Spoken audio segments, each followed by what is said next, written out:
నమస్తే. తెలంగాణ రాష్ట్రంలో రాజకీయాలు హీటెక్కుతున్నాయి. ముఖ్యంగా బీజేపీ కాంగ్రెస్ నేతల మధ్య మాటల తూటాలు పేలుతున్నాయి. ఇప్పటికే చేవెళ్ల సభా వేదికగా నేరుగా ముఖ్యమంత్రి రేవంత్ రెడ్డియే ఎవరైతే కారు కూతలు కూస్తూ ప్రభుత్వం కూలిపోబోతోంది, ప్రభుత్వాన్ని కూల్చేస్తాం, 3 నెలల్లో కూలిపోబోతోంది, 6 నెలల్లో ప్రభుత్వం కూలిపోతుందని చెప్పి ఏవైతే మాట్లాడతారో వాళ్ళని కార్యకర్తలకు ఉద్దేశిస్తూ మాట్లాడుతూ వాళ్ళని సైతం చెట్టు కట్టేసి కొట్టండి అంటూ కూడా కొంత ఆగ్రహావేశాలతోనే రేవంత్ రెడ్డి ప్రసంగం చూస్తున్నాం. ఆ తర్వాత నుంచి కూడా నిత్యం ఏదో ఒక చోట బీజేపీ నాయకుల యొక్క ప్రసంగాలలో కావచ్చు, బీజేపీ నాయకుల యొక్క మాటల్లో కావచ్చు, కాంగ్రెస్ నాయకులు ఉద్దేశించో, కాంగ్రెస్ పార్టీని ఉద్దేశించో రకరకాలుగా మాట్లాడుతూ కాంగ్రెస్ పార్టీ కూలిపోబోతున్నట్టు కూడా ఉద్దేశిస్తూ మాట్లాడడం జరిగింది. ఇప్పటికే బండి సంజయ్ వర్సెస్ పొన్నం ప్రభాకర్గా కరీంనగర్ నియోజకవర్గంలో పెద్ద ఎత్తున వార్ ముదురుతూ ఉంది. బండి సంజయ్కి వ్యతిరేకంగా కాంగ్రెస్ పార్టీ నాయకులు ఆగ్రహావేశాలతోని తనదైన స్టైల్లో కూడా బండి సంజయ్ ఘాటుగానే స్పందిస్తున్నారు. ఇక నిన్న సాయంత్రం ఎంపీ తెలంగాణ రాష్ట్రానికి సంబంధించినటువంటి మరొక బీజేపీ నాయకుడు, రాజ్యసభ సభ్యుడు లక్ష్మణ్ మాట్లాడుతూ కాంగ్రెస్ ప్రభుత్వం అనేది తుమ్ముతే ముక్కు ఊడిపోయే రకంగా ఉన్నది. 65 మందితోని 64 మందితో ఉన్నటువంటి కాంగ్రెస్ ప్రభుత్వం పార్లమెంట్ ఎన్నికల తర్వాత మేము అంతు చూస్తాం, ప్రభుత్వం కూలిపోబోతోంది. హిమాచల్ ప్రదేశ్లో ఇప్పటికే రాజ్యసభ ఎన్నికలు జరిగిన నేపథ్యంలో అక్కడ బీజేపీకి సంబంధించినటువంటి అభ్యర్థి గెలుపొందడం జరిగింది, కాంగ్రెస్ పార్టీ అభ్యర్థి ఓడిపోవడం జరిగింది. అంటే పూర్తి బలం ఉన్నప్పటికీ కాంగ్రెస్ అభ్యర్థి ఓడిపోవడానికి కారణం ఏంటంటే కాంగ్రెస్ పార్టీకి సంబంధించిన 9 మంది ఎమ్మెల్యేలు బీజేపీ అభ్యర్థికి ఓటేయడమే. అయితే హిమాచల్ ప్రదేశ్ రకంగానే కాంగ్రెస్ పరిస్థితి తెలంగాణ కూడా దాపరించబోతున్నట్టుగా మాట్లాడడం జరిగింది. ఒకసారి ముందుగా బయట చూద్దాం, ఆ బయట తర్వాత కాంగ్రెస్ పార్టీ నాయకులు ఏం మాట్లాడతారు. మీరు చూడండి, పార్లమెంట్ ఎన్నిక ఫలితాల తర్వాత ఏం జరుగుతుంది మీరు చూడండి. మేమేం అవసరం లేదు, వాళ్ళ వ్యవహారం దృష్టి పెడుతుంది. చాలా సుదీర్ఘంగా అధికారానికి దూరంగా ఉన్నారు. ఇప్పుడు అధికారానికి వచ్చేసరికి పట్టపగ్గాలు లేకుండా మా మంత్రుల భాష అయ్యిందని. మీరు బాధ్యత నిర్వర్తించండి. మీరు అన్ని ఎన్నికల తర్వాత ఇంకా చాలా బయటకు వస్తుంది. హిమాచల్ అవుతుందా, కర్ణాటక అవుతుందా, ఎవరి ప్రమేయం ఉండాల్సి వస్తుంది. ఇవాళ హిమాచల్లో మేంగా చెప్తుంది, వాళ్ళ మంత్రి చెప్తున్నాడు. రేపు అదే పరిస్థితి తెలంగాణ రాదనడానికి ఏమి మీకు అనుమానాలు ఉండాల్సి వస్తుంది. వాళ్ళ పరిస్థితి అది. ఢిల్లీలో లేని కాంగ్రెస్ గురించి ఇవాళ తెలంగాణలో ఎంత మొత్తుకుంటే వాళ్ళకు తుమ్మితే ఊడిపోయే ముక్కులాగా 64 ఉన్నాయి వాళ్ళకి. రైట్. ఇక తుమ్ముతే ఊడిపోయే ముక్కులాగా కాంగ్రెస్ ప్రభుత్వం ఉన్నదన్నట్టుగా బీజేపీ ఎంపీ లక్ష్మణ్ మాట్లాడిన వాటిలో పెద్ద ఎత్తున సంచలనం రేపుతున్న. ఒకసారి మాట్లాడదాం. Congress party official spokes person Bhavan Reddy గారు మనతో పాటు జాయిన్ అవుతున్నారు. నమస్తే అండి. నమస్తే. ఎట్లా చెప్తారు, కాంగ్రెస్ పార్టీ ప్రభుత్వం తుమ్ముతే ముక్కు ఊడిపోయేలాగా ఉన్నదట. ఇప్పటికే హిమాచల్ ప్రదేశ్లో మైనార్టీలో పడిపోయింది. అక్కడిలాగా సిచ్యువేషన్ కాంగ్రెస్ పార్టీకి పార్లమెంట్ ఎన్నికల తర్వాత తెలంగాణలో కూడా రాబోతున్నట్టుగా వాళ్ళు మాట్లాడుతున్నారు. అది మంచిదేనా, మంచి పద్ధతేనా అని అడుగుతున్నాం మేము కూడా. అంటే వాళ్ళు ఏమో అనుకుంటున్నట్టున్నారు, దక్షిణాది వేరు ఉత్తరాది వేరు, వాళ్ళు ఇష్టం వచ్చినట్టు మాట్లాడితే నిజంగా కూడా అసలు ఈయన లక్ష్మణ్ గారు అట్లా మాట్లాడడము, రాజ్యాంగబద్ధమైన పదవిలో ఉండి కూడా అట్లా వ్యతిరేకంగా మాట్లాడడం అయితే చాలా బాధాకరం. అసలు ఆయన 2014లో కేసీఆర్ కు కొమ్ము కాసినట్టు అనుకున్నాడా, 18లో కొమ్ము కాసినట్టు అనుకున్నాడా? ఇక్కడ ఉన్నది ఇప్పుడు రేవంత్ రెడ్డి గారు. అంటే ఎన్ని అప్పులు తెచ్చి, ఎంత విధ్వంసం సృష్టించి, ఎన్ని రకాలుగా కుంభకోణాలు చేసినా కూడా వాళ్ళు వీళ్ళు ఒక్కసారి కూడా బయట పెట్టలేదు వాళ్ళు. అంటే అండర్స్టాండింగ్ లాంటి ఏమైనా చేద్దామని అనుకుంటున్నామో కానీ రాజ్యాంగ మనకిచ్చిన హక్కు రాజ్యాంగం ఇక్కడ వాళ్ళు వినియోగించుకొని అందరూ కూడా మంచి క్లియర్ మ్యాండేట్ ఇచ్చి 64 ఇచ్చి పంపించి ముఖ్యమంత్రిని చేసినాక మళ్ళా మేము వచ్చి కూలుస్తాం చేస్తామనే ఉద్దేశంతోనే ఆయన మాట్లాడుతుండు. It's shame on you mister Lakshman గారు. మీరేమన్నా మాట్లాడేటప్పుడు కొంచెం కాన్సెన్సస్ తో ఉండి మాట్లాడండి. మీ బండి సంజయ్ గారు మాట్లాడుతున్నారు ఇవాళ ఇంత దిక్కుమాలిన మాటలు అవి. తల్లిని చెల్లిని పట్టుకొచ్చి మాట్లాడతారు. ఆయనేమో కరీంనగర్ పోతున్నారు, నిజామాబాద్ పోతుంది, ఆదిలాబాద్ పోతుంది. మీరు అనుకుంటున్నారేమో నేరుగా ప్రత్యక్షంగా నువ్వు వచ్చి నిలబడ్డా ఇక్కడ గెలిచే పరిస్థితి లేదు లక్ష్మణ్ గారు. మీరు ఒక ఎమ్మెల్యేగానో ఎంపీగానో గెలిచినాక మాట్లాడండి. ఆ తుమ్మి తుడిపోతుందా, ఎట్లా పోతుందా అనేది. అంటే ఎంత హీన స్థితికి దిగజారిపోయినరంటే వీళ్ళు ఎక్కడ పడితే అక్కడ, ఎట్లా పడితే అట్లా మ్యానిపులేట్ చేసి, మేనేజ్ చేసి, వాళ్ళని వీళ్ళను కొనేసి, బెదిరించి ఏదైనా చేసి కూల్దామని అనుకుంటున్నారా మీరు? దేశం మొత్తం చూస్తుంది, రాష్ట్రం అంతా చూస్తుంది. బీజేపీ వాళ్ళు మీరు నిజంగా చెప్తున్నా కదా, మీకున్న స్థానాలల్లా 1, 2 కనీసం నిలుపుకునే ప్రయత్నం చేయండి మీరు. ఈసారి తెలంగాణలో కాంగ్రెస్ కి 17, మీకు పెద్ద 0. మీరు గుర్తు పెట్టుకోండి. ఇది తెలంగాణ, ఇది చైతన్యవంతమైన ప్రాంతం, ఇది పోరాటాల గడ్డ. ఏం మాట్లాడుతున్నారు లక్ష్మణ్ గారు? మీరు ఉండదు, ఇంకా ఏం అనలేము. మీరు రాజ్యసభ ఇదైనందుకు, ఎంపీ అయినందుకు మేమేం మాట్లాడతలేం. కానీ నిజంగా కూడా మీ పదవిలో మీరు కనుక ఆ పదవిలో కనుక లేకపోయి ఉంటే ఇవాళ సమాధానం మీకు వేరేలాగా ఉంటుండే. అన్ని ఉచ్చిపోతాయి, గుర్తుపెట్టుకోండి. ముఖ్యం కాదు ఇప్పుడు పార్లమెంట్ ఎలక్షన్స్ లలో మేము 17 గెలిచినాక మీరు ముఖమేడ పెట్టుకోనో తెలియదు. అంటే డిస్పైట్ ఆఫ్ హ్యావింగ్ ఒక కేంద్ర మంత్రి ఉంటాడు, ఒక రాజ్యసభ ఎంపీ ఉండగా కూడా తెలంగాణలో ఇప్పటికే ముగ్గురు బీజేపీ సీనియర్ నాయకులు, ఒకరేమో రాష్ట్ర అధ్యక్షుడిగా పనిచేసినటువంటి బండి సంజయ్ ఏమో మీ నాయకులని మీ మంత్రులను ఉద్దేశించి మాట్లాడతారు. ఇంకొక రాష్ట్ర అధ్యక్షుడు కిషన్ రెడ్డి తర్వాత కేంద్ర మంత్రిగా ఉండి కూడా ఆయన ఒక దురదృష్టం ఏంటంటే తెలంగాణ రాష్ట్రం ఈరోజు రేవంత్ రెడ్డి ముఖ్యమంత్రి చేసుకోమన్నట్టుగా మొన్న ఒక విజయ సంకల్ప యాత్ర ప్రసంగంలో మాట్లాడిండు. నిన్న అదే రాష్ట్ర అధ్యక్షుడిగా పనిచేసినటువంటి ఆల్రెడీ మాజీ రాష్ట్ర అధ్యక్షుడిగా ప్రస్తుతం రాజ్యసభ సభ్యుడిగా లక్ష్మణ్ ఏమో ముగ్గురు బీజేపీ నాయకులు ప్రభుత్వాన్ని కూలుస్తామనో ప్రభుత్వంలో పెద్దల ఉద్దేశించో ప్రభుత్వంలో మంత్రులు ఉద్దేశించో ఘాట్ అనే వ్యాఖ్యలు చేయడానికి అసలు ఏ రకంగా మనం చూడవచ్చు? అంటే కావాలని ప్రతిపక్షం బీఆర్ఎస్ లేదు, మేమే బీజేపీ ప్రధాన ప్రతిపక్షం అని ఎక్స్పోజ్ చేయాలనుకుంటుందా, లేకపోతే ఇది బీఆర్ఎస్ పార్టీని కిల్ చేసే ప్రయత్నంలో భాగంగానే బీజేపీ కాంగ్రెస్ ఆడుతున్న నాటకం అని మరొక ఎత్తున ప్రచారం జరుగుతున్నది? అంటే మీరు చూస్తే ఒకసారి నేషన్ వైజ్ కి వచ్చేసరికి ఎలక్షన్స్ ఎప్పుడు కూడా జాతీయ పార్టీగా మధ్యలోనే ఉంటది. ఇంకా బీఆర్ఎస్ అనేది అవుట్ ఆఫ్ సైట్.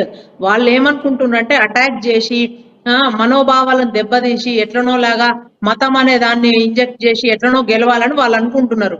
కానీ as I said, this is Telangana, it doesn't work here. మీరు ఏం చేసినా సరే మీరు అనుకున్నారేమో ముఖ్యమంత్రి కావాలని ఆశ మీకు ఉండే కావచ్చు.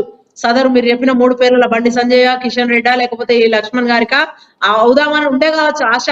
ఆశ ఉండొచ్చు, కానీ దురాశ దుఃఖానికి చేటు. మీరు ఏదో చేద్దాం అనుకుంటున్నారు. మీరు తలకిందులుగా తపస్సు చేసినా కూడా మీ జీవిత కాలంలో మీరు తెలంగాణ రాష్ట్రంలో మీరు గవర్నమెంట్ ఫామ్ చేయలేరు, మీరు ముఖ్యమంత్రి కాలేరు. ఇట్లాంటి అన్ని పేరడం బంద్ చేసి ప్రజల పక్షాన ఉండండి. మంచి ఏదన్నా ఉంటే వాళ్ళ పక్షాన ఉండి నిజంగానే అందాలి, వాళ్ళకి ఏమన్నా ఫలాలు ప్రభుత్వ పరంగా అంటే కొట్లాడండి. వాళ్ళ తరఫున ఉద్యోగాలు ఇక్కడ ఇవ్వాలని చెప్పండి, ఇంకేదైనా చేయాలని చెప్పండి, సలహాలు సూచనలు ఇవ్వండి. గౌరవప్రదంగా ఉంటది మీ వయసుకి. సరే మీరు ఉన్నది బీజేపీ అని, ఇవాళ దేశంలో మీరు అధికారంలో ఉన్నా అని ఇష్టం వచ్చినట్టు మాట్లాడితే కుదరదు, ఇక్కడ చెల్లదు. సో ఎలక్షన్స్ లల్లా దాన్ని ప్రాతిపదిక పెట్టుకునే వీళ్ళు మాట్లాడుతున్నారు. ఇంకెన్నో రోజులు లేదు, ముచ్చట పడుతున్నారు కదా. నెల రోజులలోనే మీరు ఆ ముక్కు ఉడిచిపోడు కదా, మీరు ముక్కుకు నేలకు రాసే పరిస్థితి తీసుకొస్తాం. అంటే బీజేపీని ముక్కు నేలకు తీసుకొచ్చే పరిస్థితి కాంగ్రెస్ పార్టీ తీసుకొస్తుందా? ఇది రాష్ట్రాల వరకు వచ్చేసరికి వాళ్ళు అనుకుంటున్నారు ఉత్తరాదిన వేరుంటది, దక్షిణాదిన వేరుంటది. ఇందాకనే చెప్పిన, నేను క్లియర్ గా చెప్పిన, మళ్ళీ ఒకసారి కూడా చెప్తా ఉన్నా.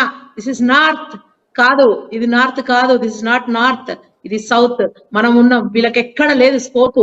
కర్ణాటక కొట్టేసి ఇవాళ మనం తెలంగాణలో ఉన్నాము. ఇంకా వీళ్ళకు ఛాన్స్ లేదు కాబట్టి ఇక్కడ 17 గెలిస్తే రేపు పొద్దుటి నాడు వాళ్ళు అనుకుంటారు కదా 420 అని, వాళ్ళ 420 పార్టీగా మిగిలిపోతుంది. కానీ వాళ్ళకి ఏనాడు కాంగ్రెస్ పార్టీ 17 స్థానాల్లో గెలుస్తామని చెప్పి మీలాంటి వాళ్ళు చెప్పడం కావచ్చు, మీ ముఖ్యమంత్రి రేవంత్ రెడ్డి పీసీ అధ్యక్షుడు హోదా ఆయన చెప్పడం కావచ్చు. ఇది కాంగ్రెస్ పార్టీ ఆత్మ విశ్వాసం అంటే కాన్ఫిడెన్స్ అంటారా, ఓవర్ కాన్ఫిడెన్స్ అంటారా? ఎందుకంటే మొన్ననే అంటే 60 స్థానాలు మ్యాజిక్ ఫేర్ అయితే 64 స్థానాలను ప్రభుత్వం ఏర్పాటు చేసి డెఫినెట్ గా ప్రజలు మార్పు కోరుకున్నారు, అవకాశం ఇచ్చారు. వచ్చి రాగానే 17 పార్లమెంట్ స్థానాలు గెలుపొందుతామనే ఒక ఆత్మవిశ్వాసం అంటారా, అతి విశ్వాసమా? ఎట్లా చూడాలి దీన్ని? వినండి మనోజ్ గారు, అయితే అప్పుడు మేము ఇస్తామన్నది చేస్తామా, నెరవేరుస్తామా లేదా? మేనిఫెస్టోలో కేసీఆర్ 10 ఏళ్ళు మొత్తం ద్రోహం చేసింది కదా, అన్యాయం చెప్పి అది చేస్తా ఇది చేస్తా అని చేయలే కదా. సో వీళ్ళు కూడా గట్లనే కావచ్చు అనుకొని మమ్మల్ని కొంచెం తక్కువ నమ్మిండ్రేమో జనాలు. కానీ వచ్చిన అధికారంలోకి వచ్చిన 48 గంటల్లోనే మేము చెప్పిన 6 గ్యారంటీల్లో 2 అమలు చేయడం అయితే, మళ్ళీ నిన్న మిగతా 2ంటికి కూడా శ్రీకారం చుట్టడం ఏదైతే ఉంది, ప్లస్ ఎలక్షన్స్ లోపో లేకపోతే 100 రోజులు మేము చెప్పినట్టుగా మిగతా 2 కూడా చేసేస్తే ప్రజలు 100% నమ్మి ఎస్ కాంగ్రెస్ పార్టీ చెప్పిందే చేస్తుంది, చేసిందే చెప్తుంది అని చెప్పేసి వాళ్ళు బ్రహ్మరథం పట్టబోతున్నారు. మాకు నిజంగా కూడా కాన్ఫిడెన్సే ఉంది. మీరు అది ఓవర్ కాన్ఫిడెన్స్ అనుకున్నా ఇట్స్ ఓకే. నేనేమంటున్నా అంటే కాంగ్రెస్ ఐడియాలజీ నచ్చిన వాళ్ళు, కాంగ్రెస్ పార్టీని మెచ్చిన వాళ్ళు, ఇవాళ కాంగ్రెస్ పార్టీ ఇచ్చిన పథకాలు లబ్ధిదారులు ఎవరైతే ఉన్నారో ప్రతి ఇంట్లో ఉన్న వాళ్ళు అందరూ కూడా ఆదరిస్తారు. తెలంగాణ ఇచ్చింది కాంగ్రెస్ పార్టీ, దేశానికి స్వతంత్రం తెచ్చింది కాంగ్రెస్ పార్టీ. మనం అనుకున్నాం కదా చదివితే ఇక మొత్తం లిస్టే ఉంటది, కేసీఆర్ చేస్తే అన్నది ఒక్కటి కూడా చేయలే. కానీ గతంలో అయినా సరే ఊరన్న దగ్గర ఇందిరమ్మ ఇల్లులే ఉన్నాయి, ఫీ రియంబర్స్మెంట్ ఇచ్చినాము, ఉచిత విద్యుత్ స్టార్ట్ చేసిందే కాంగ్రెస్ పార్టీ, 108 అంబులెన్స్ సేవలు అయితే ఏవి చూసుకున్నా కూడా లోన్ వేవింగ్ చేస్తే ఏదైనా ఇవాళ మినిమం సపోర్ట్ ప్రైస్ గురించి కూడా మేం కొట్లాడుతున్నాం కేంద్రంలో, గట్టిగా కొట్లాడుతున్నాం కేంద్రంతో, కానీ ఎక్కడ కూడా ఎవరు మాట్లాడినా ఇది లేదు. ఇదే కేసీఆర్ ఎక్కడ అడిగిన దాఖలాలు కూడా లేవు, ఎందుకు ఇయ్యరు మీరు అని. మొత్తం దేశం అంతా రావణ కాష్టంగా మారుతా ఉంటే కూడా ఆయన మాట్లాడని ఎక్కడ కూడా మాట్లాడతలేడు. ఎంతసేపు ఆయనకు సభలు సమావేశాలు పెట్టి గాడికెందుకు పోతారు, గీడికెందుకు పోతారు, ఆడేమున్నది, ఆడికెందుకు పోతారు. ఫర్ ఎగ్జాంపుల్ మొన్న పికనీకి పోతారా, మెడిగడ్డకి ఏం పోతారు, అది బొందలగడ్డ అన్నాడు. మరి రేపు నీ కొడుకు ఎట్లా పోతున్నాడు? సో ఇట్లా వీళ్ళు నిజంగా కూడా వాళ్ళు కుమ్మక్కైంది, బీఆర్ఎస్ బీజేపీ రెండు కుమ్మక్కై కాంగ్రెస్ ఏదో చేద్దాం అనుకుంటున్నారు. రేవంత్ రెడ్డి గారు అంటున్నారు, మీరేమో బీఆర్ఎస్ కాదు బీజేపీ కుమ్మక్కైనా రెండు పార్టీలు కుమ్మక్కైనా. ఇక మనోజ్ మీకే వదిలేస్తున్నాం అది.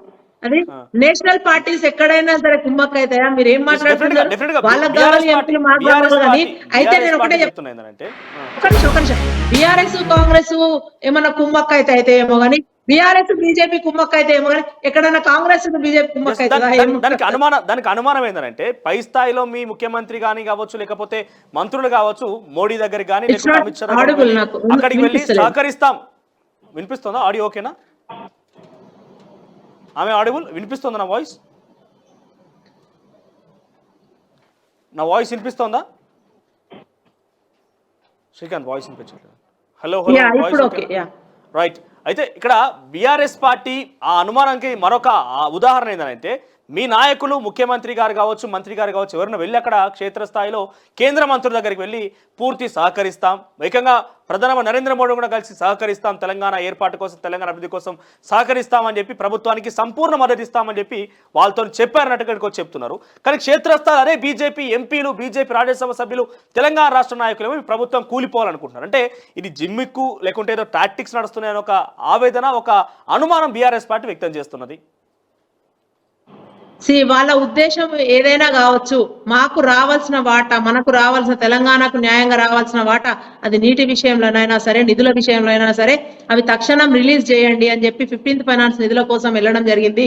తర్వాత కృష్ణానదిలో వాటర్ కోసం, షేరింగ్ కోసం అడగడం జరిగింది. అంతే తప్ప ఎక్కడ కానీ మాకున్న 17 ఎంపీలు మీకు ఇస్తామని ఎక్కడ మా నాయకుడు చెప్పలేదు. మీరు వీళ్ళేదో అనుకుంటే మాత్రం అది కాదు. సహకరిస్తామంటే తెలంగాణ ఏదైనా సరే సహకరిస్తాము ఇన్ ద సెన్స్ వాళ్ళు ఏదైనా ఇష్టం వచ్చినట్టు చేస్తే సహకరించేది కాదు. అంటే పరిపాలన గురించి ఎక్కడన్నా ఉంటే రాష్ట్రాలుగా మాది ఉంటది, అంటే జిఎస్డిపి మేము కూడా కాంట్రిబ్యూట్ చేస్తాం దేశానికి మేము కూడా అని అది చెప్తారు తప్ప వేరే ఉండదు. సహకరించడం అంటే రాజకీయంగా కాదు ఇది. మళ్ళా it's don't make it like different way. ఖచ్చితంగా మేమైతే తెలంగాణలో 17కు 17 అంటే ఆయనలాగా ఏదో గిచ్చినట్టు, గవర్నర్ గారు రాగానే మన కేసీఆర్ గారు అటాక్ చేసినట్టు ఏదో వైరం పెట్టుకు అట్లా ఉండదు. ఎక్కడైనా సరే సహృద్భావంతో, సోదర భావంతో వెలుగుతామని చెప్పినాం. కానీ మాకు రావాల్సినవి మాకు ఖచ్చితంగా వచ్చి తీరాల్సిందే. ప్లస్ రివర్ వాటర్ మీద వాళ్ళకు పెత్తనం ఇవ్వాల్సిందే, లేదా అన్ని క్లియర్ గా చెప్తూనే ఉన్నాం కదా. సో వాళ్ళు ఏదో అనుకొని ఏదో చేద్దాం అనుకుంటున్నారు, కానీ వాళ్ళ ఆశలు అట్లనే మిగిలిపోతాయి. ఎప్పటికీ కూడా వీళ్ళు మీరు చెప్పిన వ్యక్తులు అన్నా కదా, వాళ్ళు ఎప్పటికీ కూడా తెలంగాణలో వాళ్ళు ముఖ్యమంత్రులు గారు అయ్యేది లేదు. కాంగ్రెస్ పార్టీ వచ్చింది, సుదీర్ఘంగా మంచి సుపరిపాలన అందించే దిశగా మేమందరం కూడా కృషి చేస్తాము. Congress party will stay here, అంతే, దట్స్ ఇట్. రైట్. మరోవైపు ఈ నెల మార్చి 4న మోదీ తెలంగాణ రాష్ట్రానికి వచ్చి ఆదిలాబాద్లో పలు అభివృద్ధి శంకుస్థాపనల కోసం వస్తున్నారట. అంటే గతంలో ఎక్కడ కూడా కేసీఆర్ గారు ముఖ్యమంత్రి హోదాలో రేవంత్ రెడ్డిని పిలిచిన, అంటే మోడీ వస్తే ఆహ్వానించినట్టుగానో ఆయన అభివృద్ధి కార్యక్రమాల్లో పాల్పంచడం ఎక్కడ కనబడలే. మరి ముఖ్యమంత్రి రేవంత్ రెడ్డి వెళ్ళే అవకాశం ఉన్నదా, లేకుంటే బీజేపీ జాతీయ రాజకీయాలు పార్లమెంట్ ఎన్నికల కోసం ఆగే అవకాశం ఉందా? అది ఒకవేళ వాళ్ళ ఎలక్షన్ సభ అయితే డెఫినెట్ గా మేము పోము. కానీ ప్రోటోకాల్ ప్రకారము ఇక్కడ ముఖ్యమంత్రి గారు అటెండ్ కావాల్సిన ఏమైనా ఉంటే ఖచ్చితంగా అటెండ్ అవుతాము. ఆయన ఏదో ఇంట్లో కూర్చొని కనీసం వెళ్ళి వెల్కమ్ చెప్పకుండా అట్లా మొహం చాటేయడము, ఆ టైంకి సిక్కు ఉండడము, అట్లాంటివి అయితే రేవంత్ రెడ్డి గారు చెయ్యరు, డెఫినెట్ గా చెయ్యరు. ప్రభుత్వ పరంగా ముఖ్యమంత్రి గారు అటెండ్ కావాల్సిన కార్యక్రమాలు ఏమైనా ఉంటే 100% 100% ఖచ్చితంగా అటెండ్ అవుతారు. అది ఎవరమైనా చెప్తాము. రేవంత్ రెడ్డి గారిని అడిగినా అదే చెప్తారు, మమ్మల్ని అడిగినా అదే చెప్తారు. వీ హ్యావ్ టు కదా, ఇట్స్ అవర్ రెస్పాన్సిబిలిటీ. మన రాష్ట్రంలో మన దగ్గర పలు అభివృద్ధి కార్యక్రమాలకు శంకుస్థాపనలు జరిగినప్పుడు ఖచ్చితంగా పోతాం కదా. Prime minister of our nation, so పోతాం కదా డెఫినెట్ గా, అవర్ కంట్రీ. ఎస్, చివరికి ఏం చెప్పాలనుకుంటే బీజేపీ నాయకులు తరచూ మీ మీద ఇటువంటి వ్యాఖ్యలు చేయడం కావచ్చు, మీ ప్రభుత్వం కూలిపోతుందని ఒక రకంగా ఏకంగా వాళ్ళు పదవుల్లో ఉండి రాజ్యాంగబద్ధ పదవుల్లో ఉన్న వారు కూడా ఈ రకంగా మాట్లాడడం చూస్తే ఏం సమాధానం చెప్తారు వాళ్ళకి చివరిగా? వాళ్ళు ఉనికి కోల్పోతున్నారు, ఇక్కడ పట్టు కోల్పోతున్నారు. ఏం లేదు, ఏదో ఒకటి ఇట్లాంటి కాంట్రవర్షియల్ స్టేట్మెంట్స్ చేస్తే ప్రజల్లోని నాంతుంటాం, నాలుకల మీద నాంతుంటాం. లక్ష్మణ్ అని ఇందాకటి నుంచి మనం 10 సార్లు మాట్లాడుకుంటాం కదా. నిన్న మొన్నటి దాకా లక్ష్మణ్ ఆడున్నాడు, అసలు ఎవరికైనా నిలబడ్డా కనబడ్డా. సో అట్లానే కేంద్ర మంత్రి కిషన్ రెడ్డినే మనం పట్టించుకున్న పరిస్థితి లేదు, ఇక ఈయనను ఏడ పట్టించుకుంటాం. అట్లా అని నిన్న మొన్న బండి సంజయ్ వినబడే కదా, నేను కూడా ఒకటి అంటే నేను కూడా కనబడతా కదా అని అనుకున్నాడు ఆయన. మీరు కనబడ్డా వినబడ్డా ఇక్కడికే క్లోజ్ మీ చాప్టర్ అని మేము చెప్తా ఉన్నాం. సో వాళ్ళ ఉనికి చాటుకునేందుకే కాంగ్రెస్ పార్టీని ఆరోపణలు చేస్తారంటారా? అంతే కదా, వాళ్ళ ఉనికి దాటుకోవడానికే నేను మళ్ళా అదే చెప్తున్నా, 4లో 1 గెలుచుకోమని ఉండి చెప్తాం ఈసారి. ఒక్కటే అంటే ఒక్కటి కూడా వచ్చే అవకాశం లేదా బీజేపీకి? లేదనే చెప్తున్నాం, ఆ ఒక్కటి గెలుచుకోండి అని చెప్తున్నాం, అట్లీస్ట్ ట్రై చేయండి అని చెప్తున్నాం. లేకపోతే సిగ్గుపోతుంది, పూర్తిగా జీరో అవుతారు కదా. So sir, thank you for joining us. ఓవరాల్గా బీజేపీ ఎంపీ ఆయన మాట్లాడిన మాటలు పెద్ద ఎత్తున సంచలనం రేపుతున్నాయి. ఎందుకంటే ప్రజాస్వామ్యబద్ధంగా ఏ ప్రభుత్వం ఉన్నది, ఏ పార్టీ అధికారంలో ఉన్నా కూడా ప్రజలు ఎన్నుకున్న పార్టీలే. ఇటు కాంగ్రెస్ పార్టీ అధికారంలోకి వచ్చిన, గతంలో బీఆర్ఎస్ పార్టీ అధికారంలో ఉన్నా కూడా ప్రజల ఓటు హక్కు వినియోగించుకొని వాళ్ళు ఎన్నుకున్నటువంటి ప్రజాస్వామ్యంలో ప్రభుత్వాలు మాత్రమే. సో అటువంటి ప్రభుత్వాలని ముక్కుతో ఏంటిది తుమ్మితే ముక్కు ఊడిపోయేలాగా ప్రభుత్వాలు మారినాయి. లేదంటే హిమాచల్ ప్రదేశ్ రకంగా మేము బీజేపీ వాళ్ళు పోర్ట్రే చేసి బీజేపీ వాళ్ళను వాళ్ళు మా వైపు కాంగ్రెస్ వాళ్ళు మా వైపు లాక్కుంటామని చెప్పి ఆ రకంగా ఉద్దేశిస్తూ మాట్లాడడం అనేది డెఫినెట్గా కాస్త చర్చనీయాంశం అవుతుంది. పెద్ద ఎత్తున కాంగ్రెస్ పార్టీ నాయకులు విమర్శిస్తూనే ఉన్నారు. ఒక రాజ్యాంగబద్ధంగా రాజ్యసభ సభ్యుడిగా తెలంగాణ రాష్ట్రానికి ఏం తీసుకొచ్చారు, ఎన్ని నిధులు పట్టుకొచ్చారు, లేకపోతే ఇన్ని కాలంగా ఒక ఎంపీగా కొనసాగు తెలంగాణ రాష్ట్రానికి బీజేపీ కేంద్రంలో ఉన్న నేపథ్యంలో ఈ హక్కులు తీసుకొచ్చామని చెప్పకుండా ఈ హక్కుల ద్వారా తెలంగాణ రాష్ట్రానికి లబ్ధి జరిగింది, ఇంకో ఇన్ని నిధులు తీసుకొచ్చినాం, లేకపోతే ఈ ప్రాంతానికి నిధులు ఇచ్చినామని చెప్పకుండా కేవలం ఉనికి చాటుకునే ప్రయత్నంలో భాగంగానే ప్రభుత్వం మీద ఏది పడితే మాట్లాడితే ఉనికి చాటుకోగలుగుతాం, లేకుంటే ప్రజల్లోకి వస్తా మా పేరు ఆ ప్రచారంలో ఉంటుంది, మేము అక్కడిక్కడ కనబడుతూ ఉన్న ఒక ఉనికి చాటుకునే ప్రయత్నంలో భాగంగానే ఈ రకమైన వ్యాఖ్యలు చేస్తున్నారు. కనీసం ఒక్క సీటు కూడా గెలుచుకోలేరు, ఈసారి మీకు వచ్చే సీట్ల సంఖ్య 0 అంటూ కూడా Congress party spokes person Bhavan Reddy గారు చెప్పారు. ఓవరాల్గా ఈ యొక్క వ్యాఖ్యలు ఏవైతే బండి సంజయ్ మాట్లాడిన వ్యాఖ్యలు కావచ్చు, కిషన్ రెడ్డి ఇటీవల కాలంలో ప్రజా సంకల్ప యాత్రలో భాగంగా వాళ్ళు విజయ సంకల్ప యాత్రలో భాగంగా వాళ్ళు మాట్లాడుతున్న మాటలు కావచ్చు, లేకపోతే లక్ష్మణ్ మాట్లాడడం కావచ్చు, నిత్యం కూడా కాంగ్రెస్ పార్టీ టార్గెటెడ్గా వీళ్ళు మనం సంధించినటువంటి ఈ అస్త్రాలు మాటలు కూడా పెద్ద ఎత్తున బ్లాస్ట్ అవుతున్నాయి. అదే స్థాయిలో కూడా బూమరంగ్ అవుతున్న పరిస్థితి. చూద్దాం మరి ఎంతటి స్థాయిలో రాజకీయాలు హీట్ ఎక్కుతున్న నేపథ్యంలో కాంగ్రెస్ పార్టీ నాయకులు మరింతగా ఒకవేళ అదే పరిస్థితి కనుక వస్తే, హిమాచల్ ప్రదేశ్ పరిస్థితి కనుక బీజేపీ ఇంత కరాఖండిగా చెప్తుంది కాబట్టి పరిస్థితి కనుక వస్తే ఏ రకంగా కాంగ్రెస్ ఎదుర్కొంటుంది, మరి ఆ స్థాయి కాంగ్రెస్ పార్టీ దగ్గర ఉన్నదా, లేకపోతే ఏ రకంగా బీజేపీ నాయకులకి వాళ్ళు కౌంటర్ ఇవ్వబోతారో మాత్రం చూడాల్సి ఉంది.